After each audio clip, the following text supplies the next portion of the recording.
My own parents took me to court over my first home, not because they needed it, but because I refused to give in. That day, I didn't lose my family. I saw the truth. I bought my first house at 31 after more than a decade of grinding, working late nights, skipping vacations, and telling myself, maybe next year, every time I wanted something. And the day I got the keys, I just sat in my car and cried because for the first time in my life something actually felt stable. Until 3 days later when I got served legal papers at work and found out my own parents were suing me to take the house and give it to my sister, the same sister they had supported her entire life while I figured everything out on my own. When I called my mom thinking it had to be some kind of mistake, she didn't even hesitate. She just said a good son wouldn't be selfish and would sign the house over because my sister needed it more. And when I refused, everything escalated fast. My mom started posting online about ungrateful children. Relatives I hadn't spoken to in years suddenly had opinions about my character. My sister filmed herself crying outside my house talking about betrayal like it was some kind of public drama, and strangers started messaging me calling me cold, while my dad began showing up outside my job, not even talking, just standing there like a reminder that this wasn't going away. I stopped sleeping properly, started saving every message, every post, every voicemail because deep down I knew this wasn't just about a house anymore.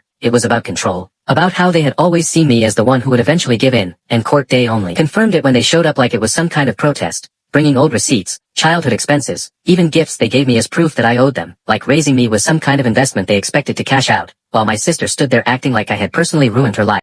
And when it was finally my turn I didn't argue, I didn't get emotional, I just handed over proof, years of work, savings, every payment tied to my name, and one old email where I had asked them for help with college books and they told me to figure it out myself. And the judge read that email twice before looking at them and calling the whole case what it was, harassment, before dismissing it completely. Outside the courtroom my dad shouted that I had destroyed the family and my mom cried like I had betrayed them, but for the first time I didn't feel guilty, because as I walked back into my house later that night, unlocked the door, and stood there in the quiet, it finally made sense. I didn't choose a house over my family. They chose control over me, and I just stopped letting them take everything I had. For more stories like this, make sure to subscribe. Thank you.